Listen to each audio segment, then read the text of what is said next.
Hi everyone, welcome to our channel. I'm Manuela Marcheggianni from Isomers Skincare. I'm a cosmetic chemist and skincare specialist and scientist. And today we're going to talk a little bit about the difference between AHAs and BHAs. All right, AHAs and BHAs, you hear it all the time. You hear about alpha hydroxy acids, beta hydroxy acids. They're good for exfoliation and they throw these words around all the time. AHA stands for alpha hydroxy acid. These are acids that are going to address exfoliation. It attaches to things that are water soluble. So it attaches to more, like I like to say, think about it this way, the water part of your skin. And that means it's going to be on the surface of your skin and it's going to help with the exfoliation of your skin. There you have glycolic acid and lactic acid. So those are your AHAs. And they stay on the surface of your skin, right? Beta hydroxy acids, BHAs, that's salicylic acid, it attaches itself to the fat component of your skin. So it's going to attach itself to the lipids, to the oils, to the sebum. Okay, so get this picture in mind. When you're looking at your skin, and maybe we can insert picture of skin here, we'll see if we can do that. But when you're looking at your skin surface, your AHAs work on the skin surface and it's going to help exfoliate. They attach to that skin surface and exfoliates. But it doesn't go into the skin and it doesn't go into the pores where you will find lipids, sebum, greasy, gunky stuff. So your beta hydroxy acid will actually go into that and it dissolves it, okay?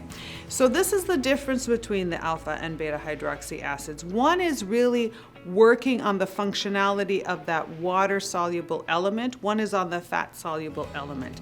And this is why you would be using them at different times or with different skin types. For example, if you have very dry skin, very invisible pores, you probably will not ever use a beta hydroxy acid or very rarely have the need to use it because you don't have a breakout, you don't have an oil buildup, you don't have enlarged pores. So you'll be using alpha hydroxy acids at various concentrations because with alpha hydroxy acids, you will start using maybe it in your cleanser, maybe you're going to use it as a drop, you know, a glycolic drop or lactic drops on your skin because the functionality, especially something like lactic acid, and lactic acid being an alpha hydroxy acid is actually naturally occurring within your skin as well. So not only does it help with the exfoliation, it also helps with the hydration. So it's not just for exfoliation or renewing the skin, it also has another hydration function to it as well. But what happens is with the alpha hydroxy acids, your skin does build up a tolerance, gets used to it.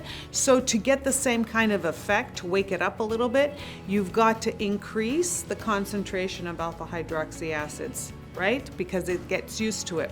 So cycling that element of your skincare could be very beneficial. But if you have, for example, oily skin, T-zone area, breakouts, blackheads, very congested skin, sluggish skin, you're going to want to probably use more beta hydroxy acid, 2% for example, and that not only in your cleanser, but you want to do it as a leave-on as well.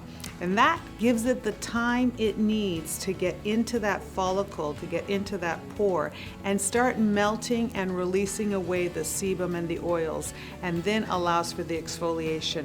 So it's like you don't wash your dishes just with water, right? You use a cleanser, a dish soap that also cuts grease and it aids in the cleansing. Think about your alpha and beta hydroxys the same way. One is going to work on the water component, one needs to cut the grease or to get a little bit deeper. That's really the difference and the benefits of your alpha and beta hydroxys.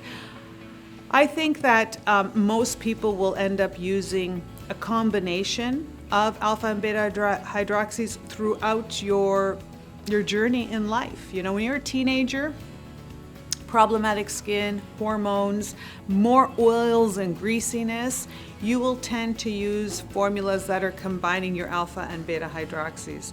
When you get older, If your skin starts to dry out, you hit that magic 40 or 35 and your skin starts to get drier, you're going to find that the beta hydroxys are not necessary, but you do need the alpha hydroxys just to give your skin that little bit of brightness and little bit of activity and freshness. I hope you enjoyed our conversation on alpha and beta hydroxy acids, what they are, what they do. I love to hear how you use them. If you have any questions and comments, I look forward to reading them, and thank you so much for tuning in.